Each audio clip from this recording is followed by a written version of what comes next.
কুমোরতলি গ্রাম।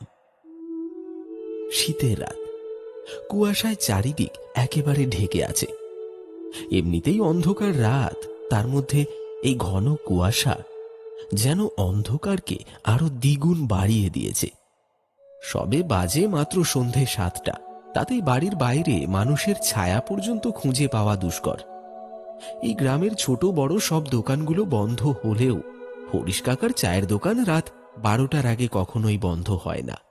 লোকটার শুকনো একহারা চেহারা, বয়স 50-এর কোঠায় পা দিয়েছে।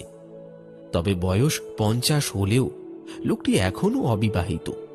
পরনে একটা গেঞ্জি আর একটা টুকরো ধুতি। শীত হোক বা গরম, তাকে এই রূপেই সব সময় দেখতে পাওয়া যায়। হরিশ কাকা এই গ্রামের সবচেয়ে পুরনো চায়ের দোকানদার। তিনি অনেক ছোটবেলা থেকেই এই দোকানটি চালাচ্ছেন। বেশিরভাগ সময় গ্রামের ছেলেপুলেরা সবাই তার দোকানেই আড্ডা দিয়ে থাকে। রাত ঠিক 9টায় রাজেশ, ঋষি দুই বন্ধু হরিশ কাকার চায়ের দোকানে বসে চা খাচ্ছিল আর আড্ডা দিচ্ছিল। এমন সময় তাদের আরেক বন্ধু অজিত সেখানে এসে উপস্থিত হলো। অজিতকে আসতে দেখে ঋষি তাকে উদ্দেশ্য করে বলল, কিরে অজিত, তোর আসতে এত দেরি হলো যে? তোর বিয়ে করার পর থেকে আসতে এত দেরি হচ্ছে, কি ব্যাপার বলতো? আরে বুঝছিস না, বউয়ের আঁচলের নিচ থেকে বের হতে চায় না। কি সব বলিস তোরা? নিজেরা যখন বিয়ে করবি তখন ঠিক বুঝবি। কাকা, এক কাপ চা দিন তো। চা নিয়ে অজিত পাশে থাকা বেঞ্চটির ওপরে বসল। তারপর চায়ের মধ্যে একটা দীর্ঘ চুমুক দিয়ে বলল,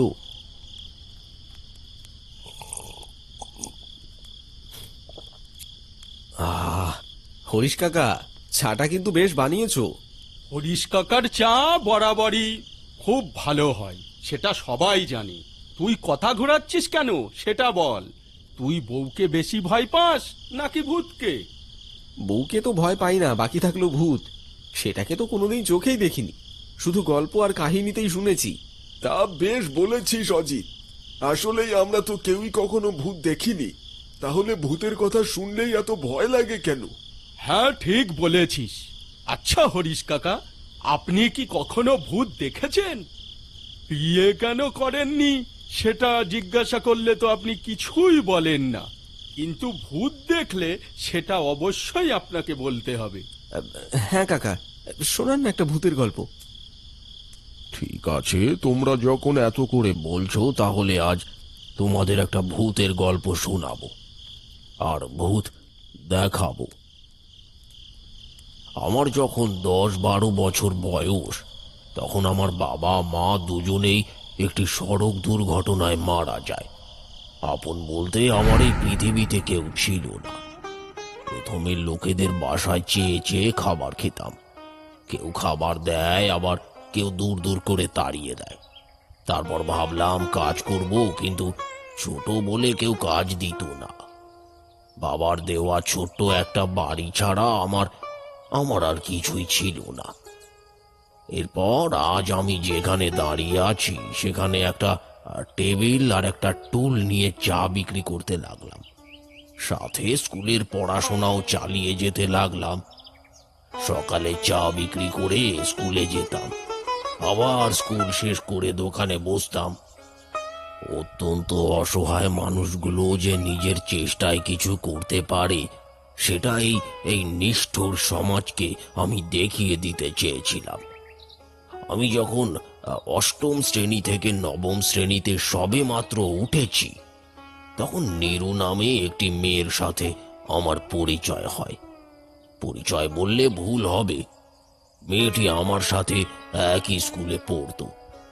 আমি সেদিনের আগে মেয়েটির দিকে হয়তো কখনো খেয়াল করে দেখিনি। নীরুও আমার মতন অত্যন্ত অসহায় ছিল। তার মামাই তাকে ছোট থেকে বড় করেছে। সেদিন মেয়েটি আমার দোকানের সামনে দাঁড়িয়ে আমাকে একটা ডাক দিল। এই যে শুনছো? তার দিকে চোখ পড়তেই আমার বুকের ভেতরের মেশিনটা যেন হাই স্পিডে ঘুরতে লাগলো।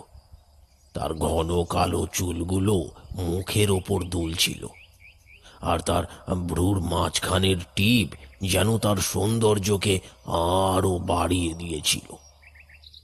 আমাকে ডাকছিলে? হ্যাঁ, বলছিলাম স্কুলে যাবে না? চলো দুজনে একসাথে যাই।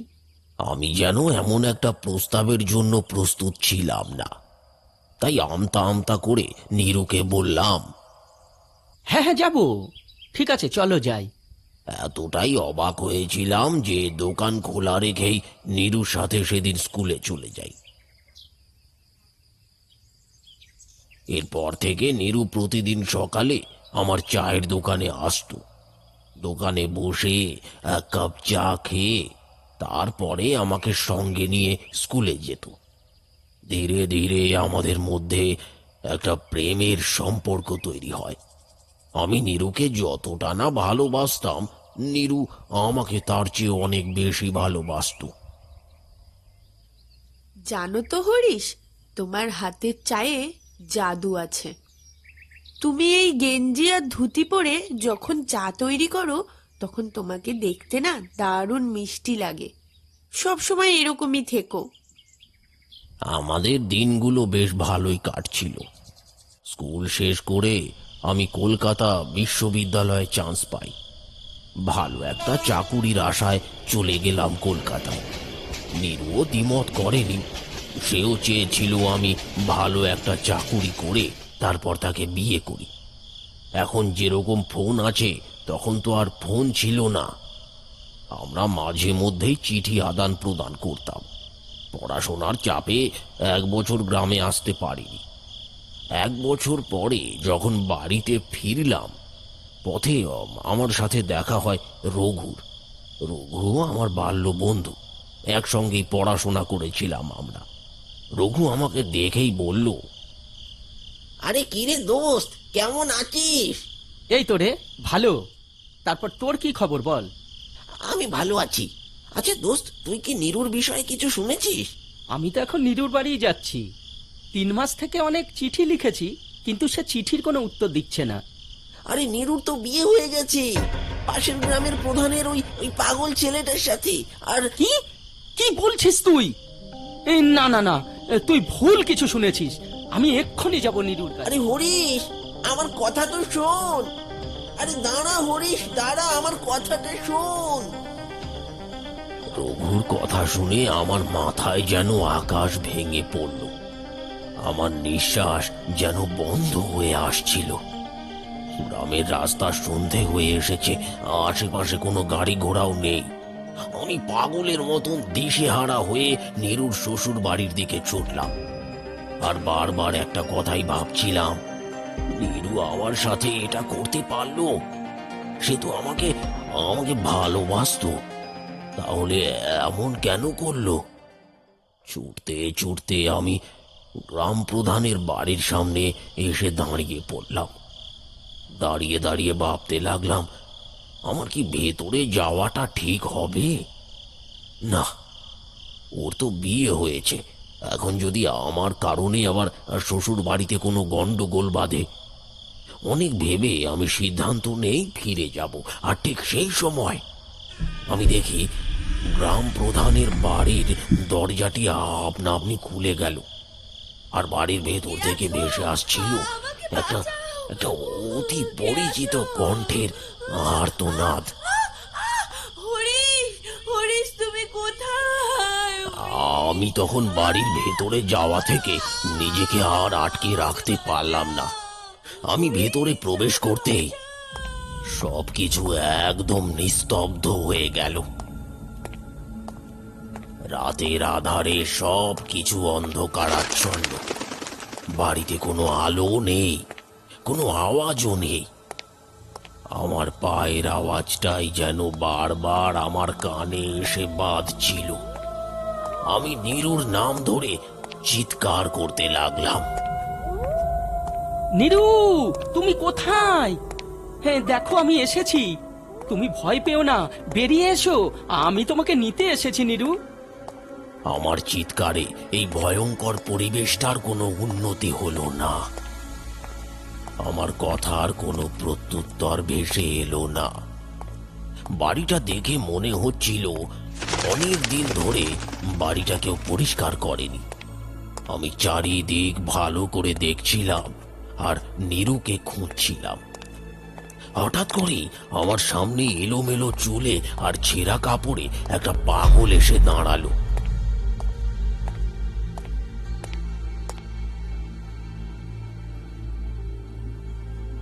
তারপর সে বলল, চলে যা, চলে যা, চলে যা, এখান থেকে চলে যা, নইলে তুইও বাঁচতে পারবি না, তুইও বাঁচতে পারবি না। হঠাৎ এমন কিছুর জন্য আমি একদমই প্রস্তুত ছিলাম না। ভয়ে যেন আমার গলা শুকিয়ে গেল আর আমার শরীর ঘামতে লাগলো। পাগলটি কথাগুলো বলে ভয়ঙ্কর একটা হাসি দিয়ে ও অন্ধকারের মাঝে হারিয়ে গেল। আর আমি ঠায় দাঁড়িয়ে রইলাম সেইখানে। আমি শেষবারের মতন নীরুর নাম ধরে আবার ডাকলাম। নীরু, নীরু, তুমি কি এখানে আছো? নীরু, কিন্তু আমি তো স্পষ্ট শুনেছি নীরুর আওয়াজ। সে সাহায্যের জন্য চিৎকার করছিল। তাহলে কি আমি ভুল শুনেছি? মনের ভুল মনে করে আমি ফিরে আসার সিদ্ধান্ত নিলাম। আমি ফিরেও আসছিলাম, কিন্তু হঠাৎ করে কেউ পেছন থেকে আমার হাতটি টেনে ধরল। আমি সাহস পাচ্ছিলাম না পেছনে তাকানো। তারপরে নীরু মনে করে সাহস জুগিয়ে আমি পেছন ফিরে তাকাই। আর তারপরে যা দেখলাম তা দেখে আমি ভয়ে মাটিতে পড়ে যাই। নীরু, তুমি? তোমার একই অবস্থা? তোমার এই অবস্থা কে করেছে? বলবো হরিশ, আজ তোমাকে সব বলবো। তোমাকে সব বলবো বলেই তো তোমার পথ চেয়ে বসেছিলাম এতদিন। আজ থেকে প্রায় 7 মাস আগের ঘটনা। আমি সেদিন পোস্ট অফিস থেকে তোমার চিঠি নিয়ে বাড়ি ফিরছিলাম। পথে আমার সাথে দেখা হয় গ্রাম প্রধানের। আই মেয়ে, শোনো। হ্যাঁ, বলুন। তুমি কার মেয়ে? কাঠমিস্ত্রি মহেশ আমার মামা হন। আমি তার বাড়িতেই থাকি। আচ্ছা, ঠিক আছে, যাও মা। আমি বাড়ি ফিরে আসি। পরের দিন কলেজ থেকে বাড়ি ফিরতেই মামা আমাকে বলল, শোনো নিরুমা, আমি পাশের গ্রামের গ্রাম প্রধানের ছেলের সাথে তোমার বিয়ে ঠিক করেছি। যদিও ওনার ছেলের মাথায় একটু সমস্যা আছে, কিন্তু ওনাদের অনেক টাকা পয়সা আছে মা। তুমি অনেক ভালোই থাকবে। তোমার জন্য বিয়ের আগেই তারা 10 বিঘে জমি লিখে দিয়েছে, আর বিয়ের যাবতীয় খরচা ওনারাই করবেন। আশা করছি তুমি আমার উপরে আর কোনো কথা বলবে না। তুমি তো জানো, মা মারা যাবার পরে বাবা আর একটি বিয়ে করে। সৎ মায়ের অত্যাচারের থেকে বাঁচাতে মামা আমাকে তার বাড়িতে নিয়ে এসে নিজের মেয়ের মতোই ভালোবাসা দিয়ে বড় করেছে। তাই আমি কিছুই বলতে পারিনি।